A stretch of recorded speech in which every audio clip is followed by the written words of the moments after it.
So it's very clear. Many things are very simple. And we go to the second slide. The objectives are clear. We have to just look at the basic knowledge of pancreas and pancreatitis. These are of two types, acute pancreatitis and chronic pancreatitis, and we'll see the difference as we are going along. And again, the anatomy, mashallah, Prof. Gada has told you more in detail, but just to briefly tell you that it is retroperitoneal and lives in the sea of duodenum. The head is here and the tail is at the spleen. The important thing is the applied anatomy. Applied anatomy means when you know the knowledge of anatomy and apply it as a doctor. Here we are applying it in my books. I have mainly referred to our book Robbins' Basic Pathology. So it says that because it is retroperitoneal organ, the symptoms and the signs of the disease of pancreas are vague. They are not so clear. They are very vague. And so they remain undiagnosed for a long time. It becomes chronic in most of the patients.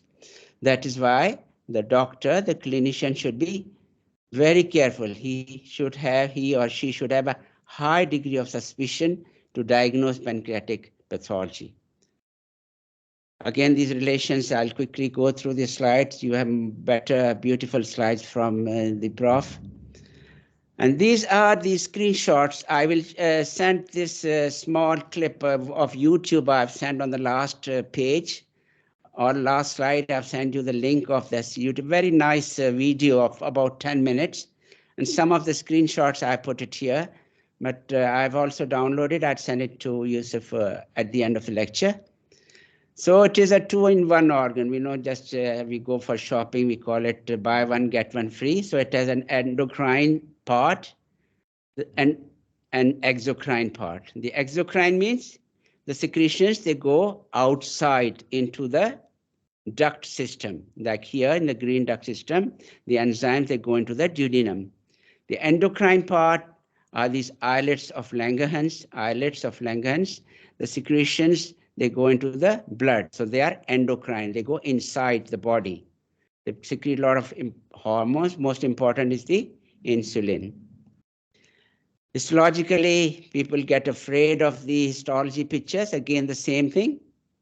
The exocrine enzymes are the amylase, lipase, etc. for digestion. And the hormones, insulin, glucagon for the glucose and fat metabolism. These are the all 90%, more than 90% are these exocrine glands called acini. They open into this duct on the left side. And on the right side, this is the islet of Langerhans, which is the endocrine part and which secretes all these hormones, islets of Langerhans. I hope you all know what is islet. Anyone can tell me what is islet? Island? Yes, island is a jazeera. Yes, islet means small. Islet means small jazeera, like, okay? So they are very small and see how small it is. And there are millions of them. And they're secret. So these are small, and Langerhans was the scientist, a German scientist, who first discovered it in the 19th century. So now coming to the pathology, the definition of acute pancreatitis and chronic pancreatitis, that these are the acute inflammation and the chronic inflammation. Itis means inflammation, pancreatitis. So acute pancreatitis is the condition in which the function becomes normal. Acute pancreatitis is the acute inflammation of pancreas when the function returns to normal if the underlying cause of inflammation is removed. Chronic means long-term, long-life disorder, and it remains for a long time, and it is irreversible. It is a chronic inflammation, and it is irreversible destruction of the pancreatic parenchyma, mainly the exocrine part. So this is just the definition. We will go into the detail now. So acute pancreatitis is the acute inflammation of pancreas. It's quite common in about 10 to 20 per 100,000 people. It is again reversible is important in the definition. So reversible condition. It is a reversible inflammatory disorder.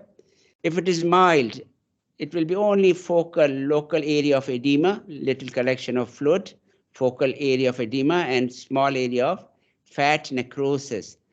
Necrosis or death of the fatty tissue in the small area. But if it becomes very widely spread, in severe condition, it will produce hemorrhages. Hemorrhages in the whole parenchyma, hemorrhagic necrosis. Causes are important. Two are most important causes. More than 80% are because of only two causes: biliary tract disease, gallstones, and second is alcoholism. These are the two important causes of acute pancreatitis. This again diagram from our textbook, listing all these in order. Sometimes they give questions from this. You know, your MEQs can come from this, so be careful about this. I will make some MEQs and list the metabolic causes of pancreatitis. You will have to write 2 or 3 of these. Or I can say what are the mechanical causes of pancreatitis, then you have to put 3. So this is a good diagram to show that gallstones are for 45% of the causes and 10% are idiopathic. I hope you know what is idiopathic. Yes, unknown. Unknown cause. Yes, when we don't know the cause, we cannot, after an extensive investigation, we cannot find the cause. They are idiopathic. And there's another term called iatrogenic. What is iatrogenic? Iatrogenic means when it is because of the doctors or any procedures on a drug. Disease is caused by doctors, drugs, or procedures you are doing. So they are called iatrogenic. So now iatrogenic are becoming very important causes. Pathogenesis of acute pancreatitis is based on autodigestion. You know, pancreas is an organ which is producing enzymes for digestion. So if there's a problem in the system, it starts digesting itself. Auto-digestion occurs because of their own enzymes which get activated. Normally, they are inactive form inside the pancreas. They should get activated when they reach the duodenum. But due to some reasons, they get activated inside the pancreas and cause auto-digestion. How it occurs, what is the triggering event, how it starts. This starts by the premature activation of trypsin from trypsinogen. Trypsinogen is the inactive form. This is the inactive form, and it does not get activated till it reaches normally in the duodenum. But if it gets activated to trypsin inside the pancreas, so it will cause acute pancreatitis. This trypsin also activates other enzymes, other proenzymes like phospholipases and elastases. So all they should be inactive proforms, but they get activated before time and cause injury and inflammation. Trypsin is an important enzyme. It can also activate the coagulation system. We know their body had many systems like coagulation system. Then I've also mentioned the kinin system. In the coagulation system, there are how many factors? 1, 2, 3, 4, 5. There are 13 factors, okay? So this will activate factor 12 called Hagman factor and cause inflammation. And anyone knows what is kinin system? I'm sorry, I think I'm asking too much questions. Kinin system is a kind of a system just like coagulation system. It is an inactive form in the circulation, in the plasma, for immunity, for defense system, for inflammation. Normally it is inactive in the preforms, but they get activated and produce inflammation. So trypsin is a very powerful enzyme. When it goes to the blood, it can activate coagulation system and kinin system. The pathogenesis can be understood by this diagram, which is a big diagram in our textbook. So I've divided this diagram into 4 parts. So I'll explain it in 4 parts by zooming them. So this is the first part. The first cause is the duct obstruction. Most common cause is the obstruction of the pancreatic duct. The pancreatic duct obstruction, mainly most of the cases occurs because of the gallstone. When this duct gets blocked here, there's increase in the intraductal pressure. The pressure in the duct increase, and of course the fluid will collect inside because of the high pressure. And because this fluid is different from other fluids in the body, because it contains enzymes, these are the enzymes, and then these enzyme-rich fluid cause edema, means collection of fluid in the interstitium, which cause necrosis, fat necrosis, and more inflammation occurs, more edema occurs, and then there's impairment of the blood flow. The blood flow is decreased because the blood vessels get pressure from the outside, and the edema fluid will produce pressure on the blood flow, and there'll be ischemic injury. Ischemia means decrease in the blood flow to anything. Ischemia. You know the ischemic heart disease? When the blood flow to the heart is decreased, we call it ischemic heart disease. So there's ischemic injury to the acinar cells. So first of all, there's blockage of the pancreatic duct by the gallstone. This is the most common cause, gallstone.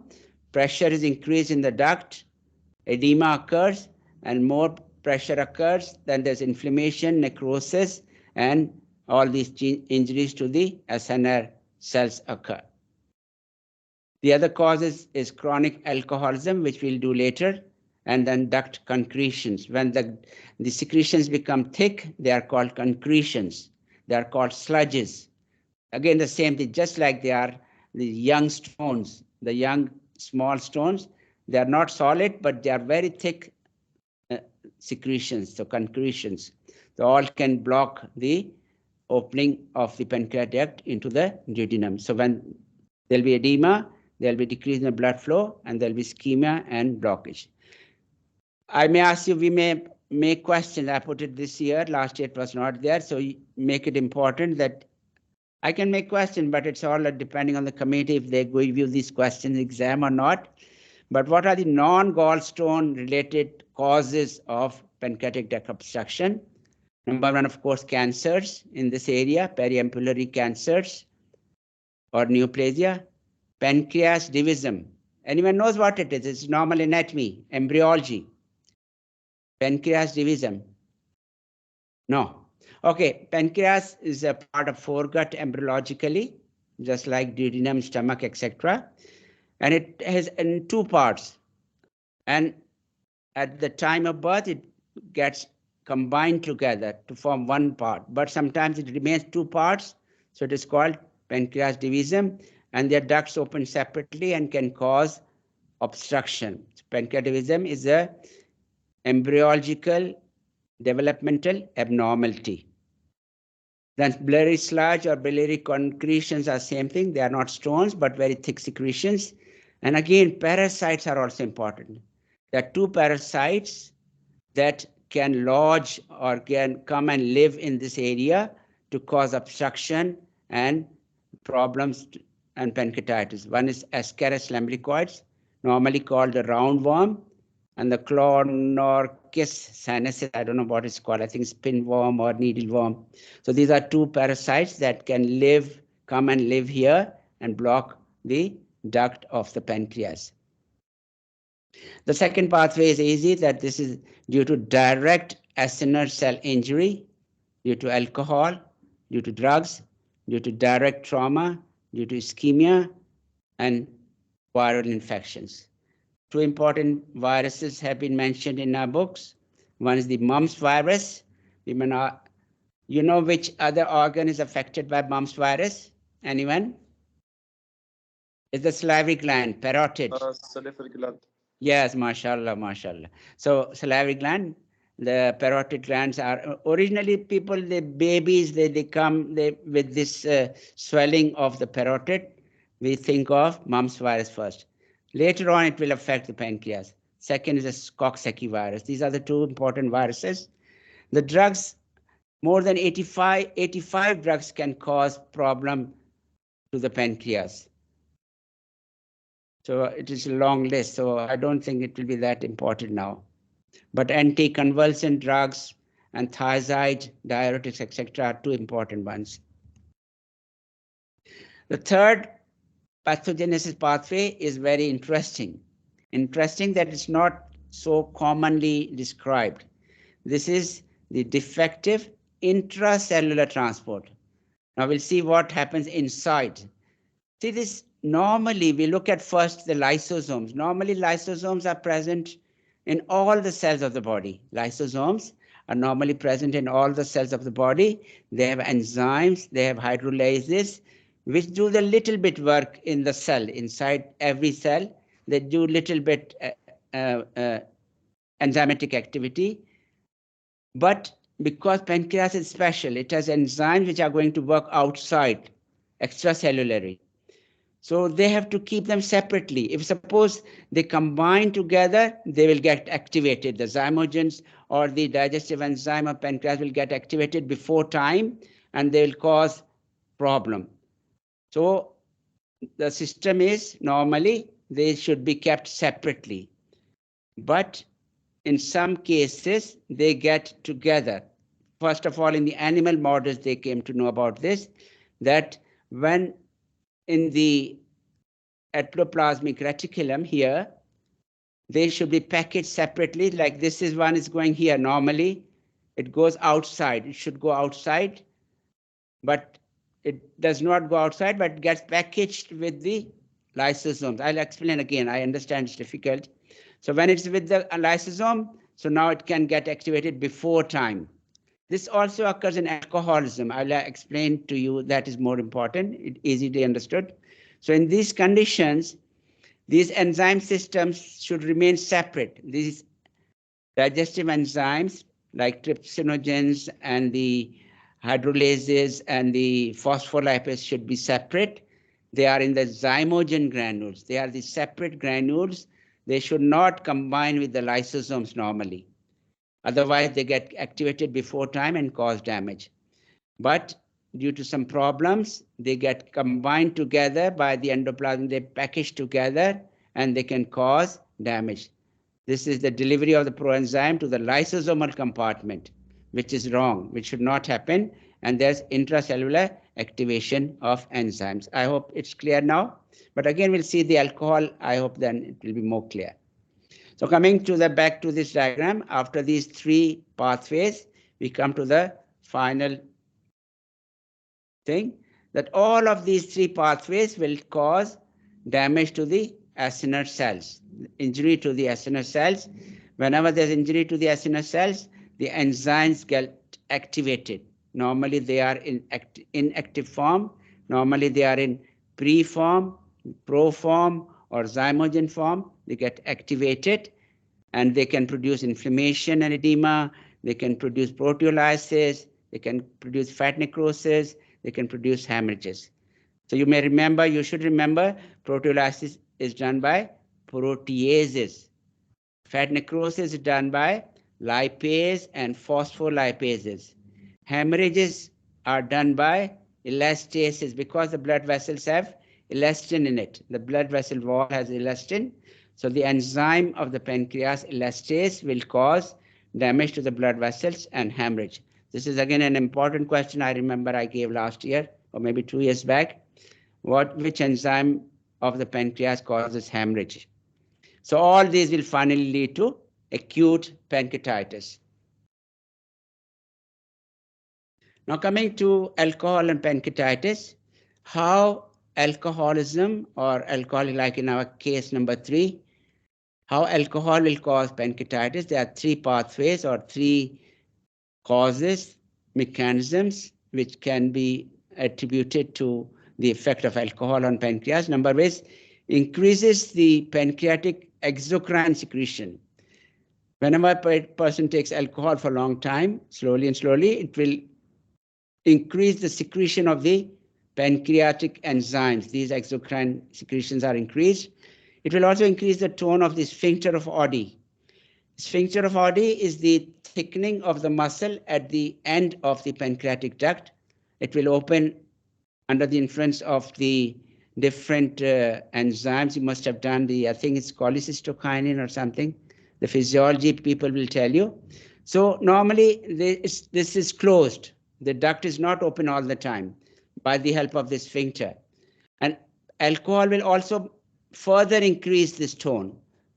So the pancreatic duct remains closed most of the time and the pressure increases because of the effect of alcohol on this sphincter. It increases the tone and keep it closed most of the time. Normally also it is closed most of the time, but the tone is normal. Here tone is increased.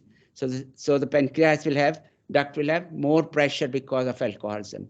The third effect of alcohol is the direct toxic effect on the acinar cells by the oxidative stress and membrane damage. So what happens in chronic alcoholism?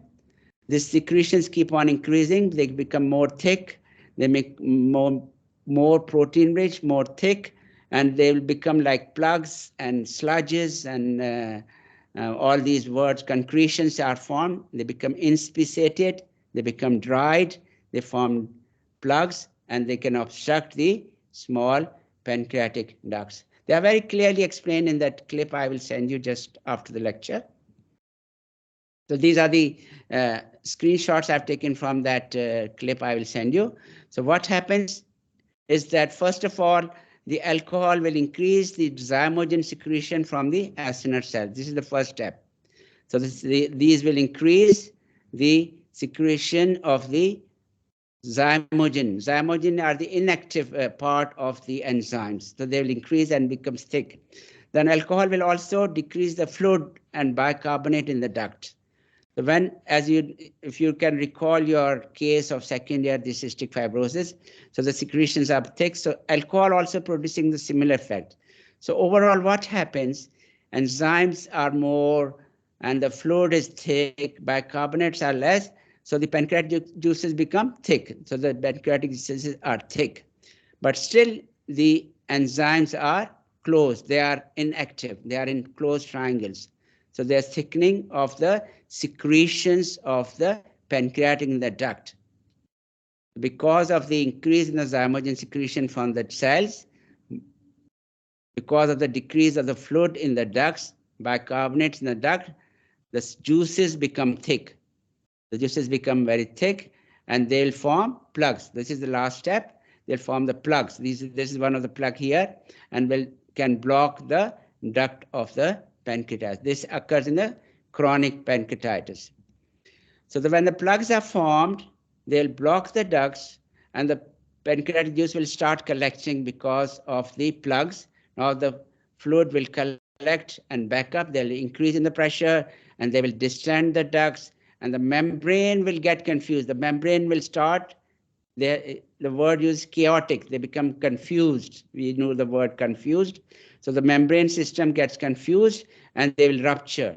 The zymogen granules will now fuse with the lysosomes. Now they will fuse and they'll open. They'll become active now.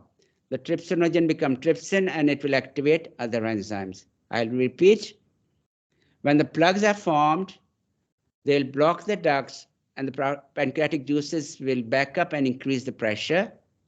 When the pressure is increased, they will distend the ducts. The ducts are distended and in high pressure, and the membranes, they started getting confused and get ruptured. The smaller intracellular zymogen granules will now fuse with the lysosome granules. They will combine together and get activated. Trypsinogen become trypsin, which is active. Trypsin is active, and it will activate other enzymes. And what will be the result? Autodigestion.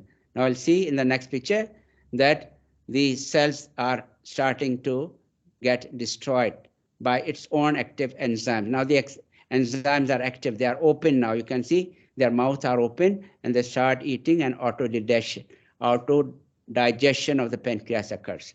So this is the pathway, the method how alcohol is causing damage to the acinar cells, and finally pancreatitis. Morphology, quickly we'll go through. It is more of a practical thing. I don't know whether you have practicals or not. If it is mild, you will just see edema, which is not present here. You cannot see edema, but very little edema and focal necrosis. You can see these white patches. These are the white patches in the gross specimen.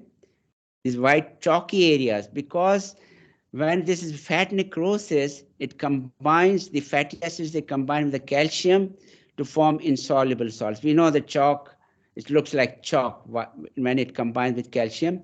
And this is also called saponification, means formation of soap. Saponification means formation of soap. So these white spots are because of the deposition of calcium in the fat necrosis area. And under the microscope, it looks like that. So this is the area of fat necrosis. All the fat gets dissolved, only white areas are left under the microscope, and this is the inflamed pancreatic tissue. If it is severe, you will see these dark areas. What are these dark areas? These are the hemorrhagic areas. This is hemorrhage, or this is the blood in the parenchyma of the pancreas. And you also see these chalky white areas, these white areas of fat necrosis. First of all, it is only in the pancreas, but later on it goes into the omentum. I hope you all know about the omentum. What is omentum? Two layers of peritoneum. Yet these are the layers of peritoneum inside the peritoneum in the greater sac, covers in front of the, coming down from the stomach over the intestine, mashallah. So this is mainly fat. So omentum is mainly fat. So when the enzymes initially in the pancreas, they go to the omentum, to other small intestine, large intestine, into the mesentery. Again, I hope you should know what is the difference between omentum and mesentery. Mesenteries are the like membranes which are connected from the posterior wall going towards an organ like small intestine. So they're also part of peritoneum. These are folds of peritoneum. So the peritoneum will contain, the peritoneal cavity will contain fluid. Serous means water-like, slightly turbid, water-like, but slight turbidity is there, slight thickening is there, and brown color because of the blood. Brown tinged fluid and with globules of fat in it. Just like the patient saw the fat in his stool, we can see in this fluid globules of fat. We call it peritoneal effusion. And if it is severe, we call it ascites. Ascites is collection of fluid in the peritoneal cavity. When it's severe, we call it ascites. But even if it is little bit, they call it ascites. Peritoneal effusion or ascites occurs when this condition is severe. Clinical features, abdominal pain is the number one. It is in 80% of the cases, it is mild and uncomfortable because its pain is at the back. So if it is mild, it is just uncomfortable. But it can be severe in 20% of the cases. When it is full blown, it is severe acute pancreatitis, it's an emergency. We call it acute abdomen. Surgery people or EC people must have told you what is acute abdomen and what are the causes of acute abdomen. So it is an acute abdominal case. It is an A and E case, Tawari, very serious condition. Patient can die because of necrosis, shock, etc. So there's pain, there's abdominal guarding. Yesterday I was asking the students about guarding. I hope everyone knows about guarding. Absence of bowel sounds. When there's loss of inflammation in the peritoneal cavity, the bowels, they stop their peristalsis. When you try to auscultate the sound of the bowel, you cannot hear it. So that is also a sign of acute abdomen or abdominal emergency of the pancreas. Pain may be constant or intense, and of course, we all know we have to say that it's referred to the upper back. So it goes through the upper back into the vertebral column and at the back. Differential diagnosis is an MEQ question. We can ask you what are the differential diagnosis of acute pancreatitis, perforated peptic ulcer, biliary colic, acute cholecystitis with rupture, acute cholecystitis with rupture, not chronic. Bowel infarction. You know what is bowel infarction? Death of infarction means death. Yes. There are differences in necrosis and infarction. I think I should leave the general pathology yet. Okay, we go to the next slide. Means when there's death of the bowel, the intestine they died, it is again acute emergency, and it is in the DD of acute pancreatitis. In the investigations, because it's acute inflammation, there is leukocytosis, more than 11,000. But in our patient, it was normal because it was more of a chronic. It was not so acute, but problem was in the amylase. Amylase was elevated, serum amylase was elevated. It's only elevated in the first 24 hours. Leukocytosis may take about, even if for the first time, it may take 24 to 48 hours after, take some time to for leukocytosis.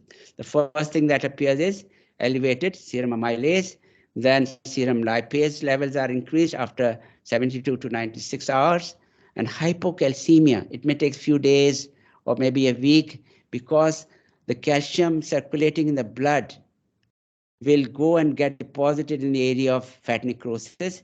So the level of calcium in the blood will decrease. It will be hypocalcemia. And as I told you, it's because of saponification. Deposition of calcium in the areas of fat necrosis is called saponification, and it will lead to hypoglycemia, hypocalcemia, which you can see by blood test. And of course, then CT and MRI, you can visualize them easily by these special radiological tests. One important sequelae. Sequelae means what follows it. One of the, like, not complications, something usually happens is the formation of pseudocyst. Pseudocyst. Pseudo means false, not true. They are called pseudo or false cysts because there's no lining. They lack any epithelial lining. These are the areas of necrosis of pancreatic tissue. When there are areas of liquefied necrosis of the pancreas, then fibrous tissue is surrounding them. When the fibrous tissue is surrounding them without any epithelial lining, we call it pseudocyst. These are the cavities or the cyst without any epithelial lining. It occurs in as much as 75% of the cases. True cysts are about 25% and pseudocysts are 75%. What happens to these cysts? What is the fate? What is the color of these cysts? They can just resolve because it's a defense system. The cavity is slowly removed, resolved, spontaneously resolved. Sometimes bacteria can come and cause infection and abscess. We know the definition of abscess. It is a localized collection of pus. When there's infection, there'll be pus cells and there'll be abscess formation. Sometimes they become large and they can press on the adjacent structures like inferior vena cava, or they can press on duodenum or jejunum, and they can even perforate into these other structures. So these are the fates of pseudocysts. This is how they look like.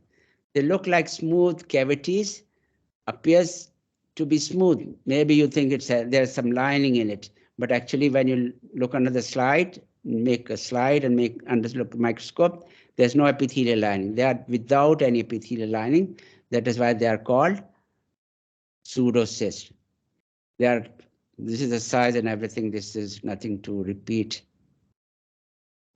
Now coming to the chronic pancreatitis. I hope I'm not going fast. Is it okay? Yes, yes, Doctor. Alhamdulillah. Thank you very much. Shukran. So in chronic pancreatitis, there's long-standing inflammation, very long time, with fibrosis and destruction of exocrine pancreas. In late stages, the endocrine part, which is just only few percent, very few percent of the pancreas, in the late stages, endocrine pancreas is also lost. And this becomes irreversible. This is in the definition of chronic pancreatitis. It is an irreversible impairment in the pancreatic function. The pancreas will not function normally now. It cannot become normal now if it is chronic pancreatitis. So every time there's a little bit of acute inflammation, which can become reversed, but some damage is there. Second time someone does the alcohol, or there's a stone, gallbladder stone, one stone comes and second stone comes. Someone eats a lot of fatty food.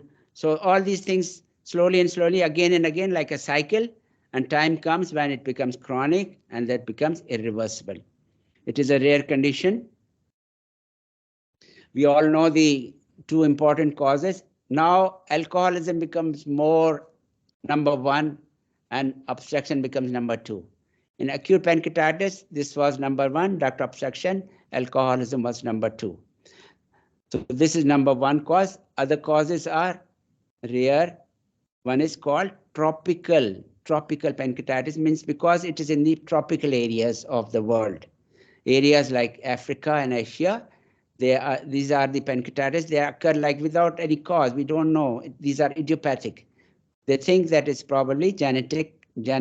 We will not go more in detail.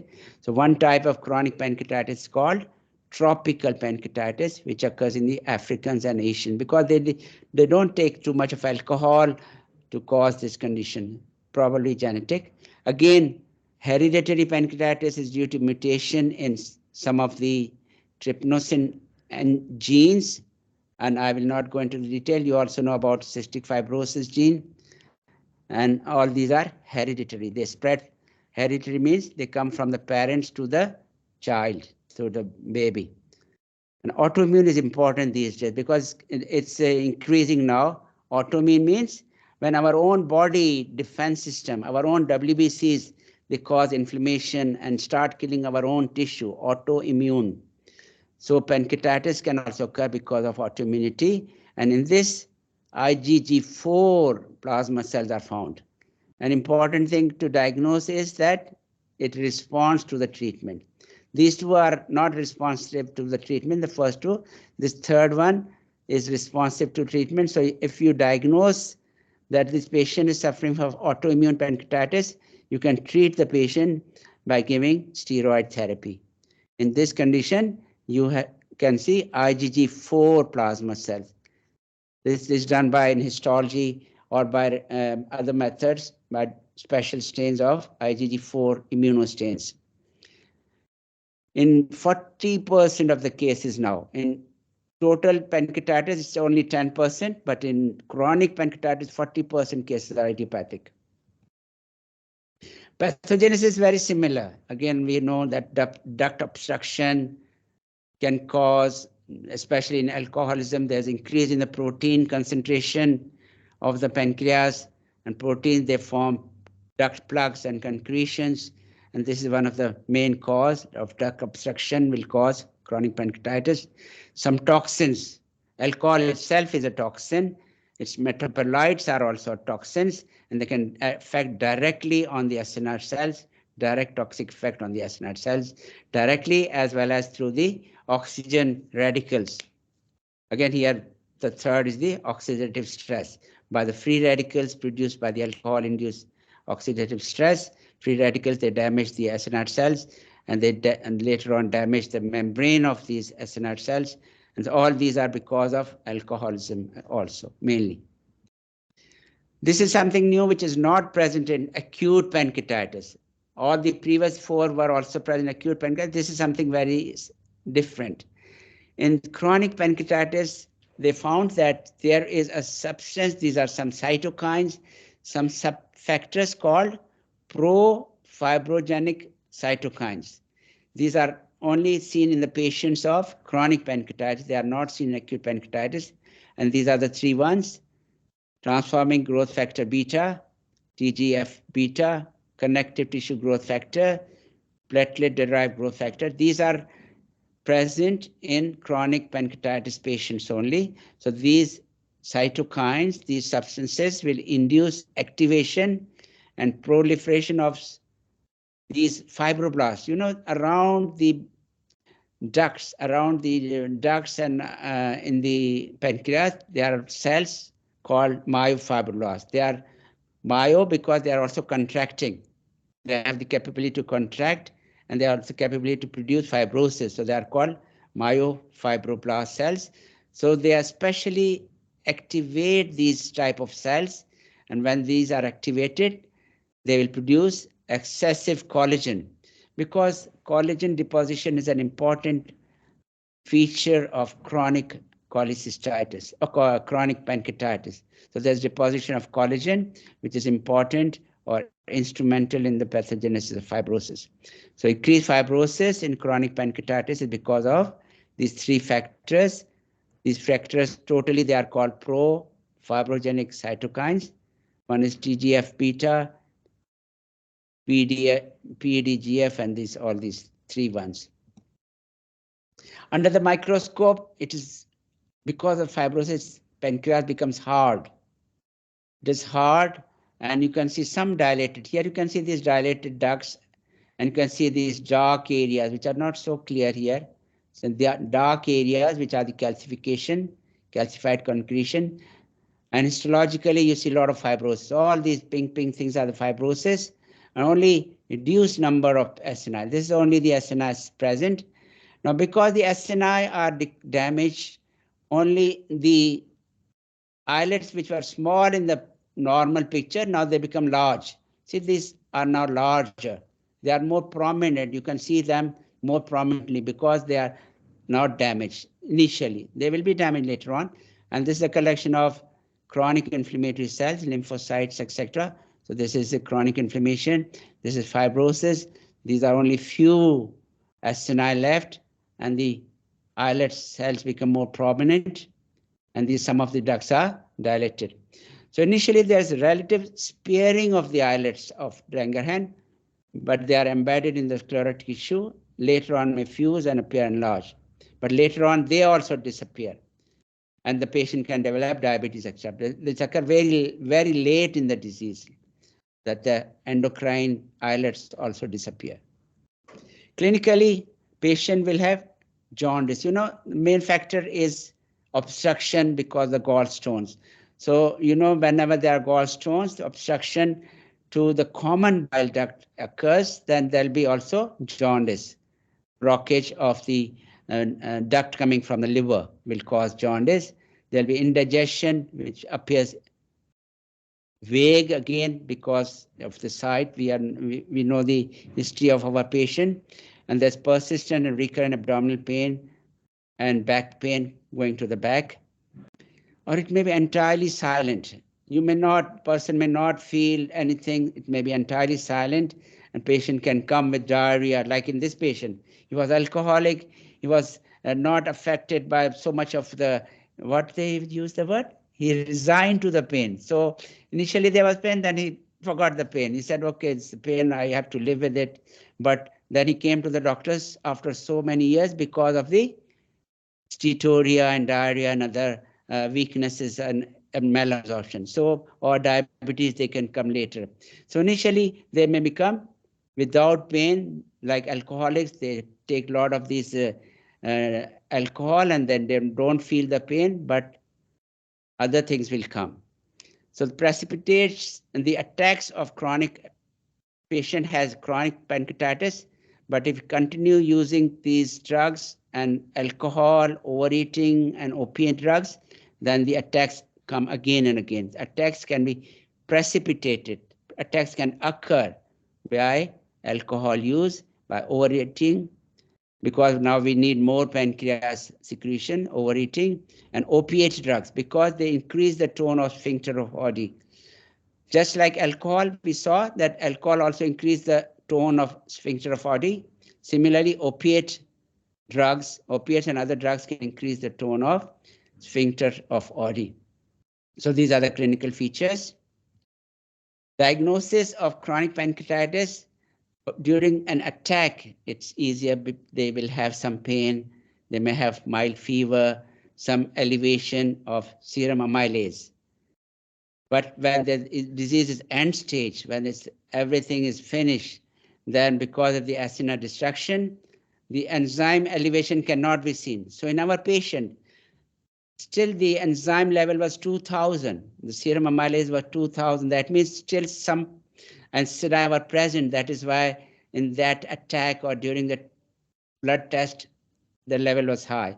But some patients, when they come at the very last stage, you may not see any increase in amylase or lipase, etc. Last stage, end stage. So gallstone-induced obstruction may manifest as jaundice, as we discussed. So it can block the common bile duct, which is the combination of the cystic duct and the duct coming from the liver and the pancreatic duct. The common bile duct is blocked, then we can have jaundice and elevated level of serum alkaline phosphatase. This was in our test yesterday also we saw the investigation, but in our patient, David, it was normal. So it was not, he was not also jaundiced, bilirubin was normal, and this was also normal. So this was not a prominent feature. Gallstones may have been positive in if an Asian lady. Usually gallstones occur in, they say, fatty ladies, something like that. They get gallstones commonly. Ladies, they are fat, they are in 40s, age likewise. They are not alcoholic. They have gallstones. They can have jaundice. They can have increased serum alkaline phosphatase. This is an enzyme which is elevated when there's blockage to the hepatic secretion. So you may do more about it after, in case 5.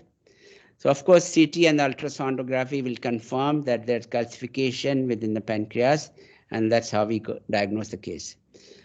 What happens long term? The patient has chronic pancreatitis for many years. What will happen? It's not good. Prognosis is not good. Half of the patient may die within 20 to 25 years. Patient will have malabsorption and fat soluble vitamin deficiency. So we know that vitamins which are fat soluble, like anyone knows the fat soluble vitamins? Let's see. There are 4. Yes. Please. Yes. A, D, E, K. Mashallah, mashallah. B and C are water soluble and the remaining are fat soluble.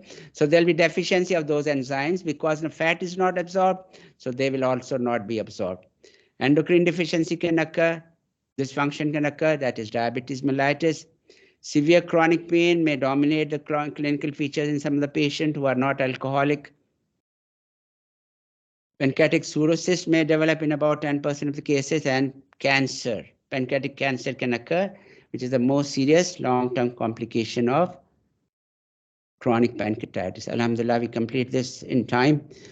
So in summary, acute pancreatitis has inflammation and reversible parenchymal damage. Reversible parenchymal damage. Initially just focal edema and fat necrosis. When it's serious, there'll be hemorrhages. Clinical presentation varies widely from mild abdominal pain to rapid fatal vascular collapse. So it is acute emergency, acute abdomen, A&E case, Tawari. And then chronic pancreatitis has irreversible parenchymal damage and scar formation. When we use the word scar, means fibrosis. Scar you usually see on the skin, but scar can occur anywhere in the body. So general term used is scar is the fibrosis in the pancreas. Clinically, there's chronic malabsorption and diabetes and cancer. These are 3 long-term conditions that can occur. Both entities share the similar pathogenic mechanisms. Recurrent acute pancreatitis can result in chronic pancreatitis. Duct obstruction and long-term acute alcohol abuse are the most common causes in both the conditions. So this was the clip. I will just send you, Yusuf, and then you can share with your colleagues. Download it in a low weight. It's an easy file. It can. I hope it will go through the WhatsApp, and it has both acute and chronic. Although the topic is chronic, but it explains everything very nice. Only 10 minutes, and I hope it will explain to you everything. Any questions? You can ask me later. Okay.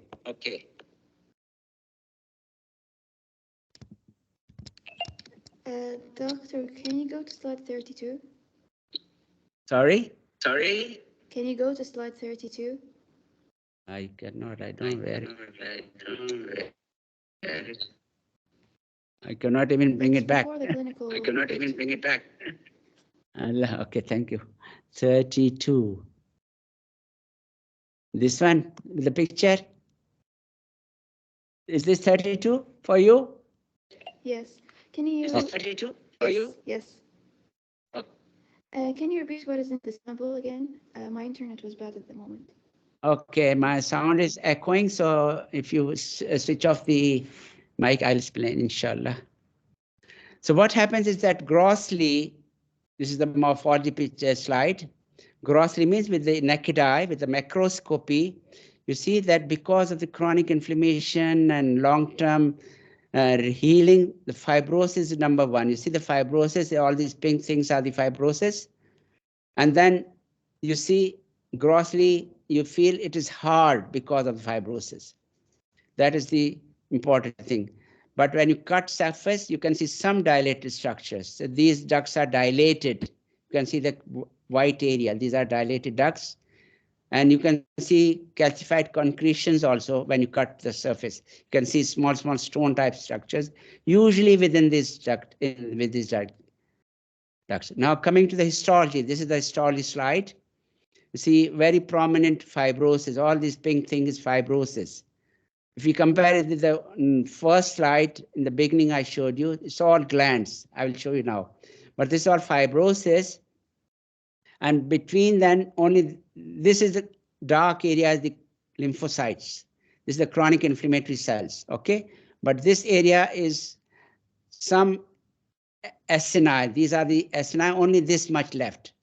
The original normal thing, everything is acini. Only 1% are the endocrine islets. But here you can see these are only mainly fibrosis, then only few acini which are now decreasing in size and number, and some dilated pancreatic duct. And these arrows made by the original picture by the author of Robbins, these are the remaining islets. Now they are more prominent. You see here, 3 here, 2 here. So they have become more prominent. Is it clear now? Is Yes, it clear? thank you. Okay, now I'll show you quickly the first slide. This one. You see, it's all acini, full of acini, and only one islet, only one, and here's the duct. So as compared to this normal pancreas, it becomes completely changed. Okay, thank you very much. Any question you can even ask on the WhatsApp. Mas salam.